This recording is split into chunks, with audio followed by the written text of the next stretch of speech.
Hello दोस्तों, स्वागत है आप सभी लोगों का लेट्स पढ़ो पर। मैं परवीन सिंह राव आप सभी लोगों के साथ में इस वीडियो में बात करने वाला हूं रीट लेवल 2 के लिए।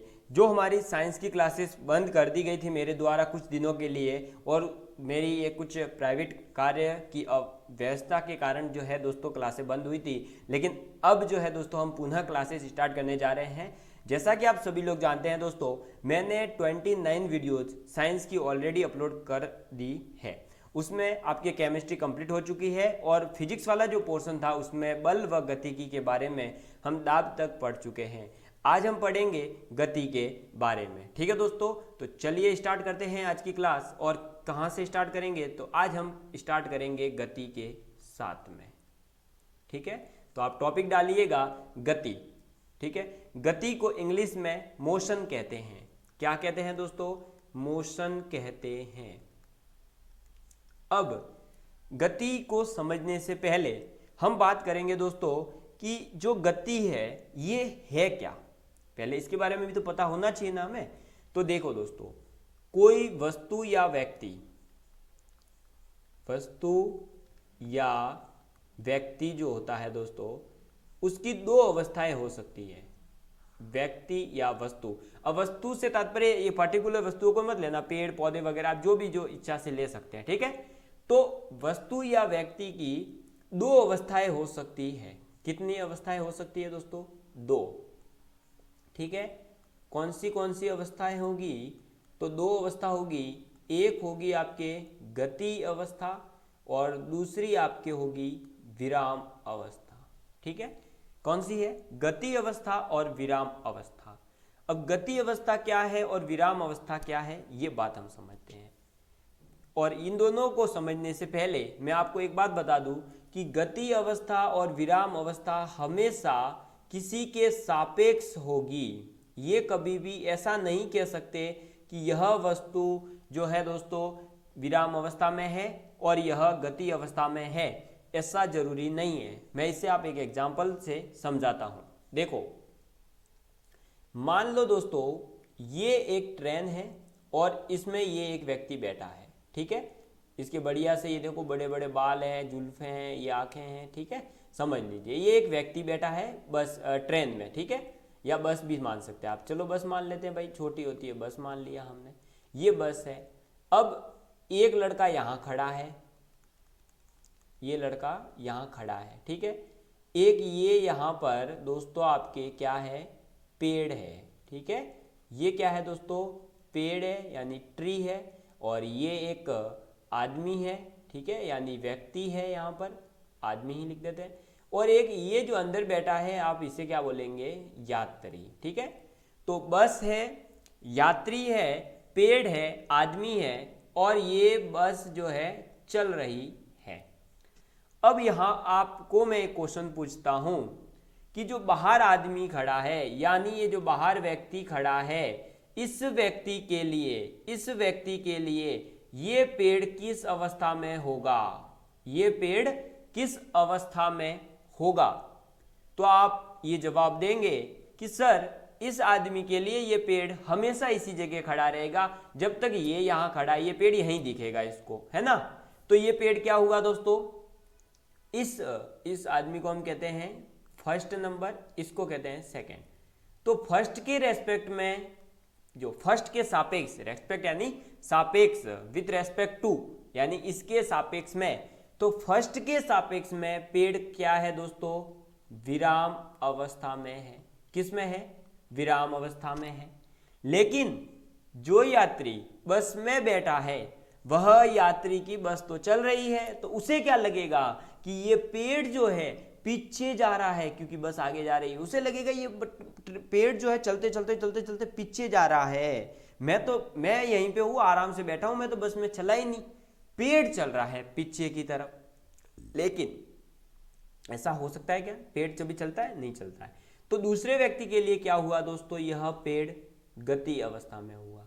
तो एक ही समय पर एक ही वस्तु विराम अवस्था में भी है और गति अवस्था में भी है, लेकिन देखने वाले कितने व्यक्ति? दो व्यक्ति है। इसलिए बात समझ में आई आपको कि यहां पर क्या है? एक ही वस्तु है वह एक व्यक्ति के लिए गतिज अवस्था में है तो दूसरे व्यक्ति के लिए विराम अवस्था में है। तो आपको बात समझ में आ चुकी होगी कि कोई भी वस्तु निरपेक्ष रूप से, यानी आप एब्सोल्यूट रूप से जो यह नहीं कह सकते कि वह विराम अवस्था में है या वह गति अवस्था में है। ठीक है, बात समझ में आ चुकी होगी। अब हम गति अवस्था की जो डेफिनेशन है वह लिखवाएंगे, उसके बाद विराम अवस्था की डेफिनेशन लिखेंगे, फिर हम बात करेंगे आगे। ठीक है, चलिए तो अब आप नेक्स्ट पेज, एक सेकेंड, पेज ऐड कर देते हैं हम। ये लीजिए भाई पेज ऐड। ठीक है, चलिए तो अब बात करते हैं किसके बारे में। सबसे पहले तो आप डेफिनेशन लिखेंगे दोस्तों गति अवस्था के बारे में। गति अवस्था, ठीक है, तो गति अवस्था के बारे में हम बात करेंगे। और गति अवस्था में आप लिखिएगा दोस्तों कि यदि किसी वस्तु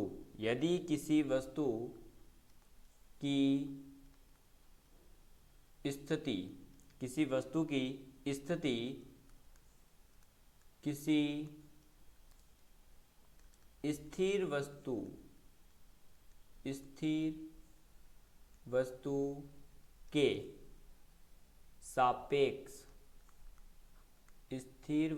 के सापेक्ष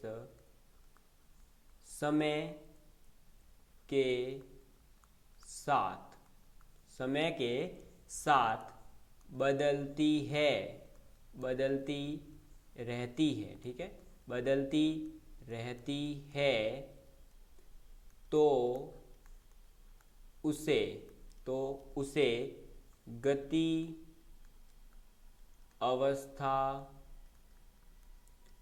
अवस्था में कही जाती है। ठीक है, ये बात आपको समझ में आई कि गति अवस्था में कौन सी वस्तु को कहेंगे? वह वस्तु जिसकी स्थिति किसी स्थिर वस्तु के सापेक्ष, आपको देखो पीछे एग्जाम्पल में समझो भाई, ये पेड़ है, ये तो शांत था बेचारा, ये तो पेड़ खड़ा था ना, ये थोड़ी हिल डुल रहा था। लेकिन जो व्यक्ति बस में जा रहा था उसके लिए गति अवस्था में था। क्यों था गति अवस्था में? क्योंकि वो व्यक्ति चल रहा था, उसे लग रहा था कि ये पेड़ जो है पीछे जा रहा था। तो यही बात यहाँ हो रही है कि किसी वस्तु की स्थिति किसी स्थिर वस्तु के सापेक्ष अगर समय के साथ में बदलती जाती है तो उसे हम गतिज अवस्था में कहते हैं। ठीक है, तो आपको समझ में आ गया होगा, ये इसमें और ज्यादा डिटेल समझाने की जरूरत नहीं है। ठीक है, अब आप लिखिएगा विराम अवस्था।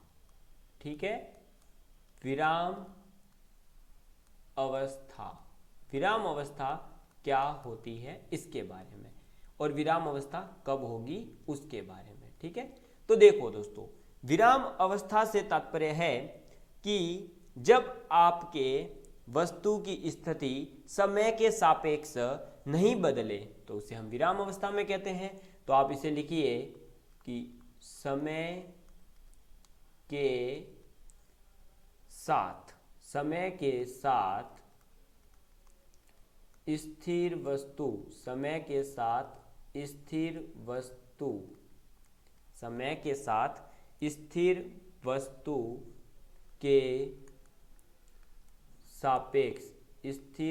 के सापेक्ष स्थिति नहीं बदलने पर उसे विराम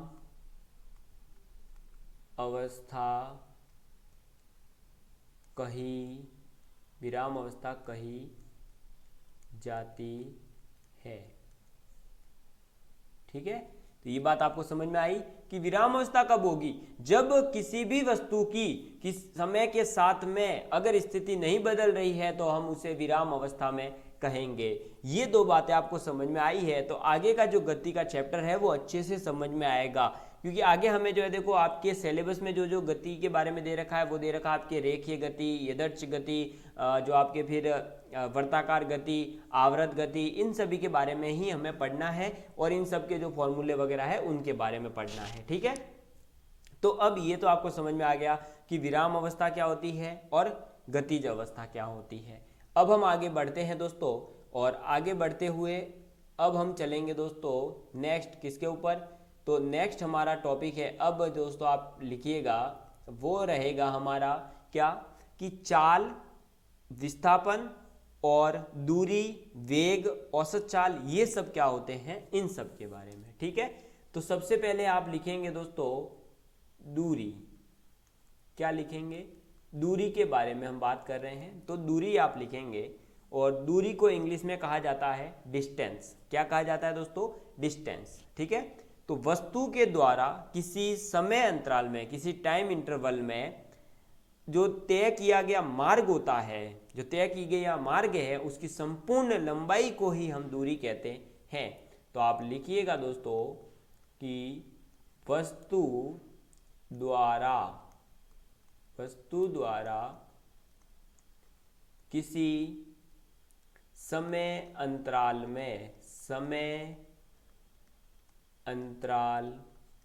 में किसी भी वस्तु की जो है समय अंतराल में तय किया गया, अंतराल में तय किए गए मार्ग की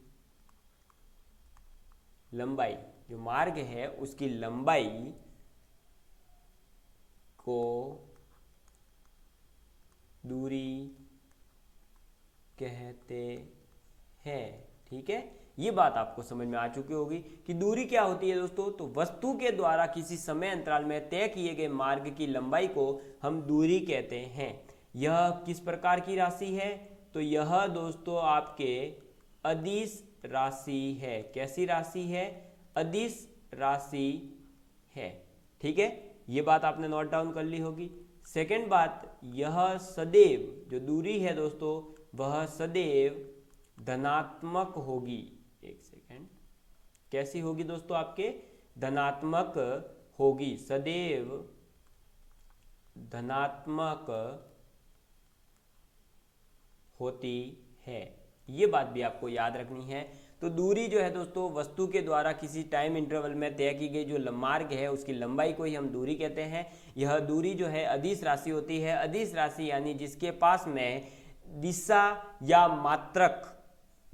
या मात्रा में से कोई एक नहीं होता है, या दूरी जो है उसके पास में क्या नहीं होती है दोस्तों, दिशा नहीं होती है, मात्रा होती है। ठीक है, तो सदैव यह जो है दोस्तों धनात्मक होती है। कभी भी आप ये नहीं कहते हैं कि मैं माइनस के 4 किलोमीटर चला, नहीं, आप 4 किलोमीटर पॉजिटिव ही चलेंगे हमेशा। ये बात आपको याद रखनी है। ठीक है, तो ये बात आपके समझ में आ गई। नेक्स्ट अब बढ़ते हैं हम आगे विस्थापन के बारे में। ये सब टर्मिनोलॉजी जो है दोस्तों आप याद रखिएगा, क्योंकि इनसे ही पहले जो है समझने में हमें हेल्प मिलती है बेसिक इस चैप्टर की, कि विस्थापन क्या है। बाद में मैं जब आगे यूज करूंगा कि विस्थापन ज्ञात करो तो आप कोई बच्चा दूरी निकाल के बताएगा, कोई कुछ निकाल के बताएगा, तो ऐसा नहीं करना है। जो पढ़ाया जा रहा है उसे ध्यान से नोट करें। ठीक है, तो विस्थापन के बारे में बात करते हैं। विस्थापन को इंग्लिश में कहा जाता है डिस्प्लेसमेंट। क्या कहा जाता है दोस्तों, डिस्प्लेसमेंट कहा जाता है। ठीक है, अब डिस्प्लेसमेंट कहा जाता है और ये डिस्प्लेसमेंट होता क्या है इसके बारे में बात करते हैं। तो आप लिखेंगे दोस्तों कि वस्तु की आरंभिक स्थिति यानी कि प्रारंभिक स्थिति और अंतिम स्थिति के बीच की जो न्यूनतम दूरी है, देखो मैं लिख रहा हूं शॉर्टकट में, पहले प्रारंभिक स्थिति, ठीक है, यानी इनिशियल पोजीशन, प्रारंभिक स्थिति, और अंतिम स्थिति यानी कि फाइनल स्टेज, या फिर आप कह सकते हैं फाइनल पॉइंट। ठीक है, तो इनिशियल स्थिति व अंतिम स्थिति, प्रारंभिक और अंतिम स्थिति के बीच की न्यूनतम दूरी, ठीक है, न्यूनतम दूरी को विस्थापन कहते हैं। ये बात आपको याद रखनी है कि विस्थापन क्या होता है, प्रारंभिक स्थिति और अंतिम स्थिति, ठीक है। कैसे, देखो ये A है, ये B है, ये C है, ये D है।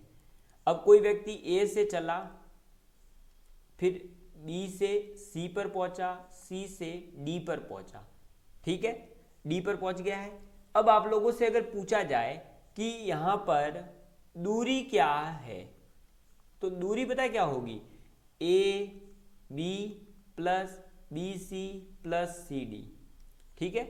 लेकिन अगर आपसे विस्थापन पूछा जाए, क्या पूछा जाए, विस्थापन पूछा जाए, तो क्या होगा दोस्तों, ये AD, क्या होगा, ये AD, सिर्फ AD। क्यों, क्योंकि प्रारंभिक स्थिति क्या है, ये इनिशियल पॉइंट IP, ये क्या है, फाइनल पॉइंट। इसके बीच की न्यूनतम दूरी क्या होगी, ये वाली, इसलिए विस्थापन होगा AD। लेकिन अगर आपसे दूरी पूछा है तो उसने टोटल कितना मार्ग तय किया, तो वो A से B आया, B से C गया, C से D गया, इसलिए जो है इसकी दूरी क्या हो जाएगी, AB BC CD। लेकिन आपके दोस्तों जो विस्थापन है वो क्या होगा, AD। ये बात आपको समझ में आ चुकी होगी अच्छे से मेरे हिसाब से कि विस्थापन क्या होता है और दूरी क्या होती है। अब विस्थापन जो होता है दोस्तों इस सदिश होता है। ये कैसा होता है दोस्तों, मैं रेड पेन से लिख रहा हूं ताकि आपको दिखाई दे। ये विस्थापन जो है दोस्तों वह सदिश होता है, क्योंकि इसके पास में दिशा भी होती है और मात्रा भी होती है इसकी, ठीक है। इसलिए न्यूनतम दिशा, भाई देखो दिशा क्यों होती है, क्योंकि न्यूनतम निकालना होता है, तो एक फिक्स डायरेक्शन में ही न्यूनतम निकलेगा, ठीक है। इसका आगे कोण वगैरह भी होते हैं, वो हम आगे जब आपके मतलब सेकंड ग्रेड वगैरह जो साइंस होती है वहां पढ़ा जाता है, आपको ज्यादा डीप में नहीं जाना। विस्थापन केवल सदिश है, ये याद रखना है, ठीक है।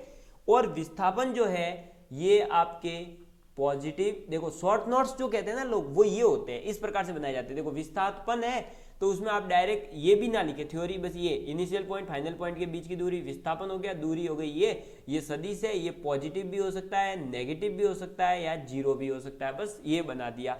ये हो गए शॉर्ट नोट्स। तो इसमें आपके विस्थापन दूरी दोनों कंप्लीट हो गए, गति विराम अवस्था भी समझ में आ गई, और एक पेज में मतलब आधे पेज में आपके सब कुछ कंप्लीट हो गया। तो इस प्रकार से शॉर्ट नोट्स बनाने बहुत जरूरी है, ठीक है। चलिए दोस्तों, जो अब आपके एक टॉपिक दे रखा है अलग से, उसमें साइड में लिखा है भाई साहब चाल के बारे में भी पढ़ो आप, और वैसे भी हम तो पढ़ाते ही हैं चाल के बारे में। तो चलो भाई, दूरी और विस्थापन समझ में आ ही गया है, तो अब हम चाल के बारे में बात करेंगे, क्योंकि चाल जो है वो इन्हीं से संबंधित है। आप वेग भी पढ़ेंगे, वेग अलग चीज है।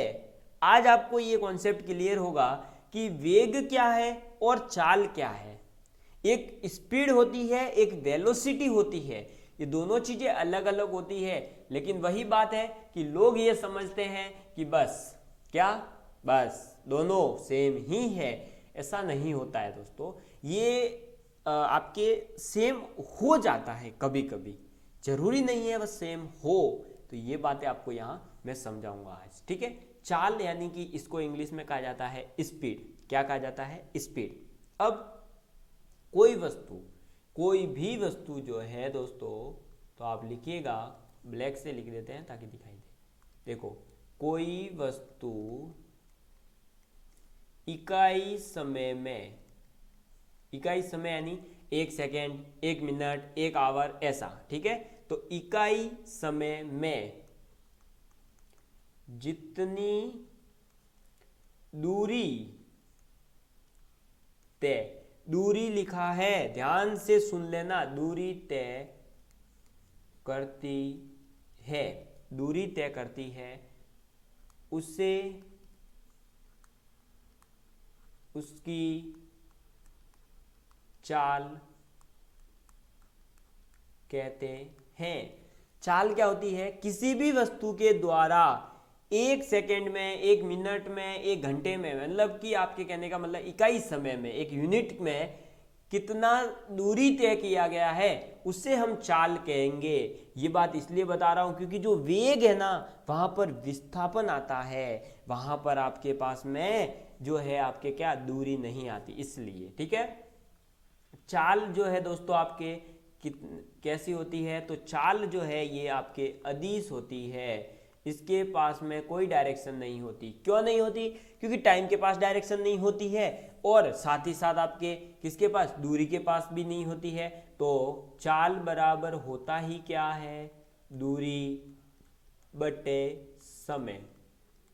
तो सदी अदिश बटे अदिश हमेशा अदिश ही देगा, इसलिए चाल भी क्या होती है, अदिश होती है। इसके पास में ना ही डायरेक्शन, इसके पास में डायरेक्शन नहीं होती है। ठीक है, इसका मात्रक क्या है, SI मात्रक क्या है, तो इसका जो SI मात्रक है वो मीटर पर सेकंड है। मैंने SI मात्रक लिखवाया है। अब अगर आपसे CGS में पूछे तो सेंटीमीटर पर सेकंड आप लिख देंगे। ठीक है, MKS में पूछे तो मीटर पर सेकंड लिख देंगे, FPS में पूछे तो पाउंड पर सेकंड लिख देंगे। ठीक है, तो इस प्रकार से, फुट पर सेकंड लिख देंगे आप। ठीक है, तो इस प्रकार से आपसे जिसमें भी पूछा जाए वो आप लिख सकते हैं। चलिए मैं लिखवा भी देता हूं आपको, ताकि आप CGS में क्या हो जाएगा, सेंटीमीटर पर सेकंड। ठीक है, अगर आपसे FPS में पूछा जाए तो फुट पर सेकंड, ये बात आपको याद रखनी है। और आप SI में या MKS में पूछे, ये दोनों सेम ही है, MKS को ही SI मात्रक बनाया गया है। ठीक है दोस्तों, यहाँ तक की बातें आप लोगों को आज क्लियर हो चुकी होगी। मैं एक बार रिवाइज करवा देता हूँ, और ये काफ़ी दिनों के बाद सेशन है इसलिए आज छोटा होगा थोड़ा सा। तो आज हमने क्या पढ़ा दोस्तों, कि आपके जो है गति क्या होती है, और गति के बारे में मैंने समझाया अच्छे से आप लोगों को कि कोई भी वस्तु जो है वो दो अवस्था में होती है, गति अवस्था में और विराम अवस्था में। ये दोनों अवस्थाएं किसी न किसी के सापेक्ष होती है, ये निरपेक्ष रूप से नहीं हो सकती। ठीक है, अब मैंने बस वाला जो है एग्जाम्पल दे करके आप लोगों को समझाया था। ठीक है, चलिए फिर मैंने आप लोगों को दोस्तों बताया आगे क्या, तो आपको आगे मैंने बताया कि गतिज अवस्था क्या है, विराम अवस्था क्या है। फिर मैंने आपको बताया दूरी क्या है, तो दूरी क्या होती है दोस्तों, दूरी होती है वस्तु के द्वारा टोटल टाइम पीरियड में जो टोटल डिस्टेंस, टोटल जो मार्ग तय किया गया उसे हम जो है दूरी कहते हैं। दूरी जो है उसके पास में दिशा नहीं होने के कारण इसे हम अदिश राशि कहते हैं, और यह हमेशा पॉजिटिव होगी, यह कभी नेगेटिव नहीं होती है। यहां तक की बातें आप लोगों को समझ आई होगी। चलिए फिर मैंने दोस्तों आप लोगों को क्या पढ़ाया था, तो विस्थापन के बारे में पढ़ाया था। विस्थापन क्या होता है कि प्रारंभिक स्थिति और अंतिम स्थिति जो है उन दोनों के बीच की न्यूनतम दूरी को विस्थापन कहते हैं। क्या कहते हैं, विस्थापन कहते हैं। ठीक है, ये विस्थापन वाला कॉन्सेप्ट आपके कहाँ काम आता है, तो मैं आपको बता दूं रीजनिंग में भी आपके काम आता है। वहां पर भी हमेशा न्यूनतम दूरी निकालनी होती है, तो वहां आपके ये कॉन्सेप्ट काम आता है। विस्थापन जो होता है इसके पास में दिशा और मात्रा दोनों होती है, इसीलिए इसे सदिश कहा जाता है। यह पॉजिटिव, नेगेटिव, जीरो यानी अंडा भी हो सकता है। ठीक है, इस दूरी और जो विस्थापन है उसका एक डायग्राम के माध्यम से ABCD वाला बताया था मैंने आप लोगों को लेक्चर के दौरान, आपको समझ में आया होगा। ठीक है, फिर मैंने दोस्तों आप लोगों को क्या समझाया कि चाल क्या होती है, तो चाल होती है दोस्तों टोटल दूरी जो आपने तय की, यानी जो आपने कुल मार्ग तय किया है ना, वो उस मार्ग को तय करने में इकाई समय में आप कितने चले, इकाई समय में, यानी आपका ये माना जाए, सपोज करिए कि व्यक्ति 5 घंटे में 10 किलोमीटर चलता है, 5 घंटे में 10 किलोमीटर चलता है, तो आपको अगर पूछ लिया जाए उसकी चाल कितनी है, तो आप क्या करेंगे, दूरी बटे समय। दूरी कितनी है, 10 किलोमीटर, 1 घंटे में कितना चला, 2 किलोमीटर, तभी तो भाई 10 किलोमीटर 5 घंटे में पूरी हुई है। ठीक है, तो इस प्रकार से आपको ये चाल के बारे में समझ में आया होगा। फिर हमारा नेक्स्ट कॉन्सेप्ट था दोस्तों क्या, तो नेक्स्ट था हमारा वेग के बारे में, मतलब जो रह गया है वो हम कल पढ़ेंगे। ठीक है दोस्तों, आज यहाँ तक की बातों को आप अच्छे से रिवाइज करिएगा, और अब जो है वापस से फ्लो में आ जाइएगा। डेली हमारी क्लासेस आप लोगों को पता है इवनिंग में होगी। ठीक है, थैंक यू दोस्तों।